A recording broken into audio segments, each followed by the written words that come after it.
Hello সবাইকে, সবাই কেমন আছো? আশা করি সবাই খুব ভালো আছো, আর আমিও অনেক অনেক ভালো আছি। তো আজকে যাচ্ছি হচ্ছে গিয়ে রামকৃষ্ণ মঠে। আমাদের চণ্ডীপুরে যে রামকৃষ্ণ মঠ আছে, তো সেখানে আজকে সারদা মায়ের জন্মদিন উপলক্ষে খাওয়ানো হবে।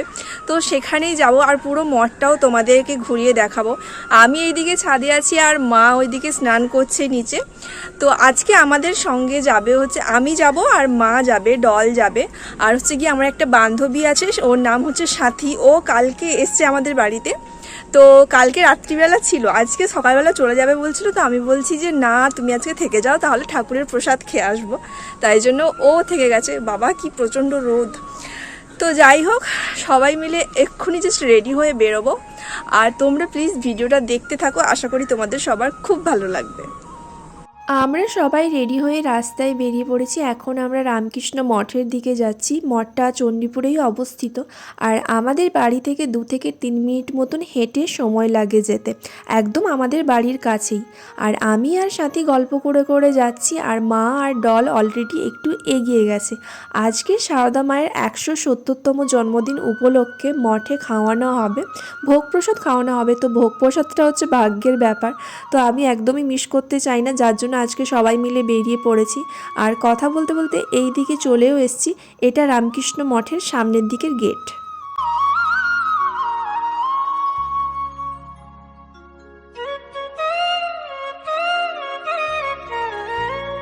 রামকৃষ্ণ মঠের এই যে সামনের দিকের গেটটা দেখলাম, এটা বেশিরভাগ সময়টা বন্ধ থাকে। আর পেছনের দিকের এই যে গেটটা, যেটা দিয়ে আমরা ঢুকছি, এই গেটটা সব সময়ের জন্য খোলাই থাকে।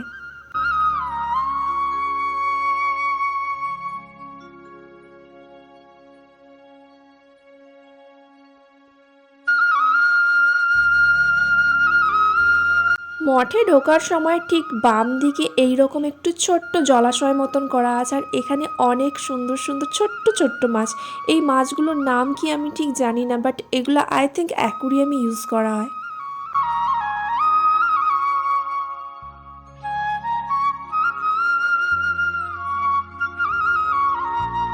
এবার চলো মঠের ভেতরের দিকে যাওয়া যাক। আর ডান দিকটাই দেখতেই পাচ্ছ যে খুব সুন্দর সবুজ সবুজ গাছগুলো, দারুণ লাগছে।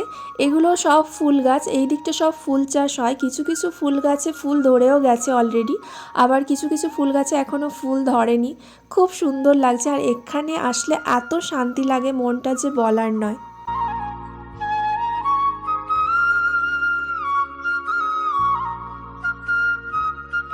এটাই হচ্ছে আমাদের চণ্ডীপুরের রামকৃষ্ণ মঠ। মঠে একটু পরে জাস্ট ভেতরে ঢুকবো, আর ভেতরে সব কিছুই তোমাদের সঙ্গে শেয়ার করব। তার আগে একটু চারিদিকের পরিবেশটা তোমাদেরকে দেখিয়ে দিই। পরিবেশটা জাস্ট ওয়াও লাগছে। আর এই দিকটা তোমাদেরকে সামনের গেটটা একটু ভেতর দিক থেকে দেখাই। ওই যে লাল মতন একটা রাস্তা চলে গেছে ছোট্ট সরু হয়ে, সামনে দেখতে পাচ্ছ যে গেটটা, ওটাই হচ্ছে মেন গেট। এখানে যারা বসে আছেন মঠের তরফ থেকেই বসে আছেন, কারণ আজকে সারদা মায়ের জন্মদিন উপলক্ষে যারা সারদা মায়ের বা এই মঠের উদ্দেশ্যে কোনো কিছু ডিস্ট্রিবিউট করতে চান নিজেদের সামর্থ্য অনুযায়ী, এখানে কোনো জোর বা কোনো কিছু নেই, যার সামর্থ্য যেরকম সে ততটাই ডিস্ট্রিবিউট করতে পারে। তো যাই হোক, এবার একটু সোজা চলে যাব আমরা। আর এই দিকে বাম দিকে হচ্ছে গিয়ে একটা বড় বিশাল পুকুর আছে, আর সামনের দিকটা, এই দিকটা হচ্ছে যেতে দেয় না, প্রবেশ নিষেধ করে রেখেছে। কারণ সোজা ওই দিকে তোমাদেরকে একটু আমি ভালো করে দেখানোর চেষ্টা করি। ওই দিকটা ধান চাষ থেকে শুরু করে বিভিন্ন রকম শাক সবজি, বিভিন্ন রকম চাষবাস হয়। তো ওই দিকটা প্রবেশ নিষেধ। রামকৃষ্ণ মঠের তরফ থেকে বিনামূল্যে এখানে কিন্তু চিকিৎসা ব্যবস্থা এবং শিক্ষা ব্যবস্থাও রয়েছে। আর এই যে বড় পুকুরের চারিদিকে যে রুমগুলো দেখছো, এগুলোতে ছোট ছোট বাচ্চারা পড়তে আসে। তারপর লাইব্রেরি রয়েছে মঠে, তারপর চিকিৎসা ব্যবস্থার জন্য ডাক্তার আসেন, সেই সমস্ত কক্ষগুলো কিন্তু ওই পুকুরের সাইডে ওই দিকটায় আছে। এবারে চলো একটু মঠের ভেতরের দিকে যাওয়া যাক।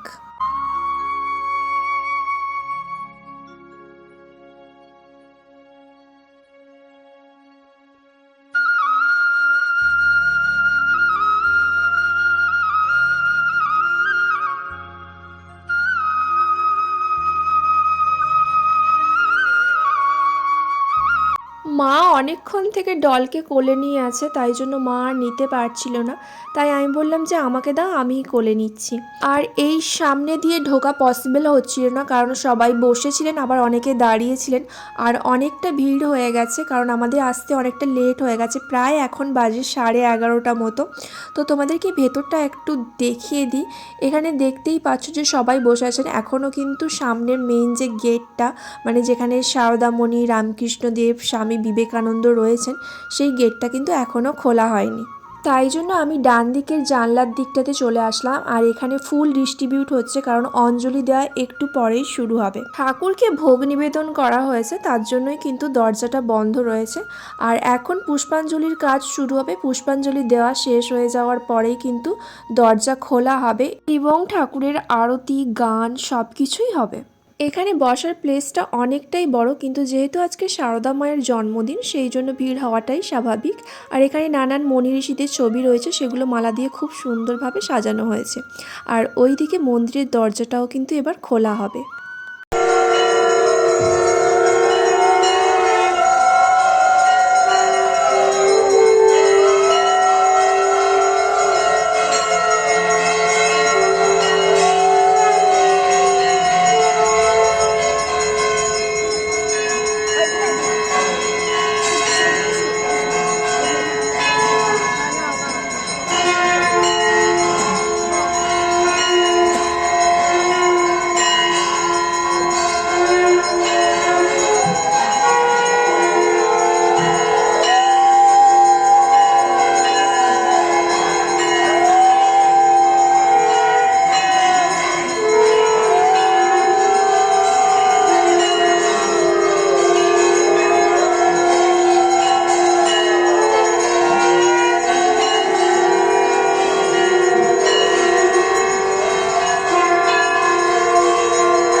পুষ্পাঞ্জলি দেওয়ার কাজও শেষ হয়ে গেছে এবং আরতির কাজও শেষ হয়ে গেছে।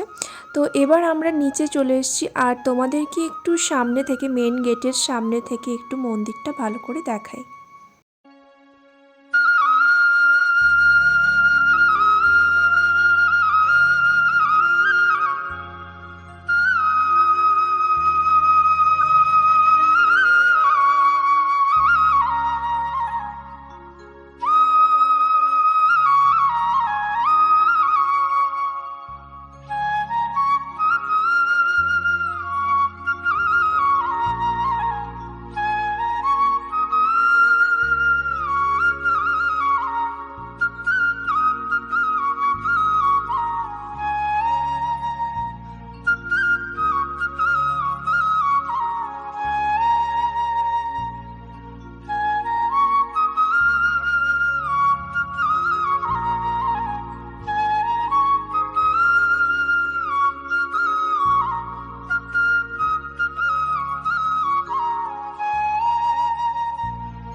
এখন বাজে বেলা 12টা, আর রামকৃষ্ণ মঠে ঠিক 12টার সময় থেকেই কিন্তু ভোগ বিতরণের কাজ শুরু হয়। তো এখানে সবাই লাইন দিচ্ছে, আমরাও লাইনে গিয়ে এখন দাঁড়াবো। আর তোমাদেরকে একটা কথা বলে রাখি, রামকৃষ্ণ মঠে যে কোনো অনুষ্ঠান, যেরকম ধরো রামকৃষ্ণদেবের জন্মদিন বা সারদামণির জন্মদিন বা অন্নপূর্ণা পূজা, যে কোনো ধরনের অনুষ্ঠানে এখানে ভোগ প্রসাদ পেতে গেলে কোনো রকম টাকা পয়সা দিয়ে কোনো কুপন কিন্তু কাটতে হয় না, সবটাই বিনা পয়সায়।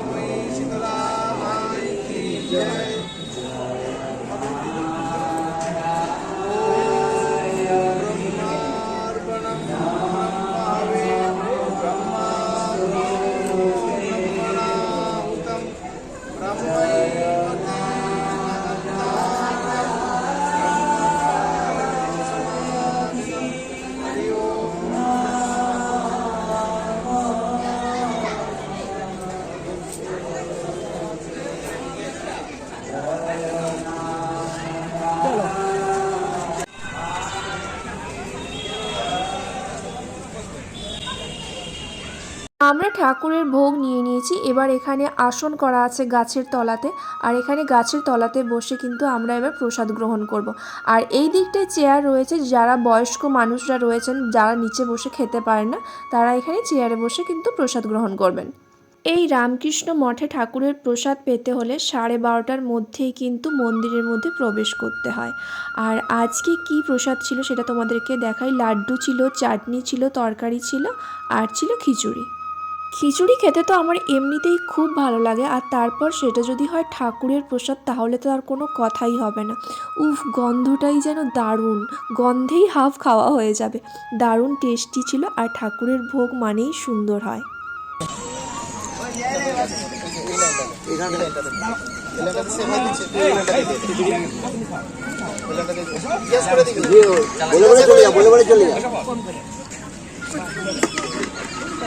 बोले बोले चले जा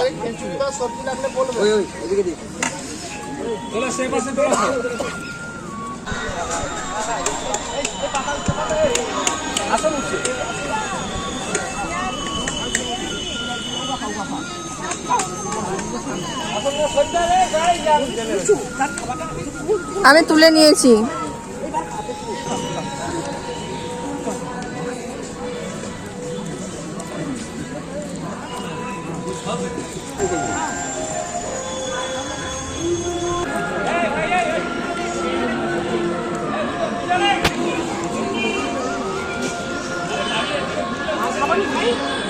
খাওয়া দাওয়ার পরে এই প্লেটগুলো যেহেতু প্লাস্টিকের ছিল আর তার ওপরে কাগজ দেওয়া ছিল, কাগজগুলো এখানে বড় বড় যে গামলাগুলো রাখা আছে এখানে ফেলতে হচ্ছে। আর প্লেটগুলো এই বড় বড় যে ইয়েলো কালারের বালতিগুলো রাখা আছে এখানেই রেখে দিতে হচ্ছে। আর সামনের দিকে রয়েছে হাত ধোয়ার জন্য জল, এখানে ব্যবস্থা রয়েছে। আর এই দিকে যে রুমগুলো দেখছো এগুলো হচ্ছে গরুর গোয়াল, এখানে গরু টরু রাখা হয়। আর এই দিকটা এই যে খড়ের গাদা টাদা রয়েছে। আমরা যখন খেতে বসেছিলাম তখন ভিড়টা একটু কম ছিল, আর তার পর কিন্তু ভিড়টা বেড়ে যাচ্ছে। দেখতেই পাচ্ছ পুরোটা ফিল আপ হয়ে গেছে। আমরা যখন এসে বসছিলাম তখন একদম ফাঁকা ছিলই বলা যায়। তো যাই হোক, খাওয়া দাওয়া খুব সুন্দর হয়েছে, মন পেট দুটোই ভরে গেছে একসঙ্গে। এবারে মঠের সামনের দিকে দেখতে পাচ্ছ একদম যে সামনের দিকের গেটটা সেটাও কিন্তু বন্ধ করে দিয়েছে। আমরা খাওয়া দাওয়ার পরে একদম বেরিয়ে চলে এসেছি মঠের সামনে। এবার জুতো টুতো সব পরে নিয়েছি, এবার বাড়ি যাব। আর তোমাদের ভিডিওটা কেমন লেগেছে সেটা কিন্তু অবশ্যই জানিয়ে দিও। আমাদের চণ্ডীপুরের রামকৃষ্ণ মঠটা কেমন লাগলো কমেন্ট করে জানাতে কিন্তু একদম ভুলো না। তো চলো আজকের ভিডিওটা এখানেই শেষ করছি, টাটা।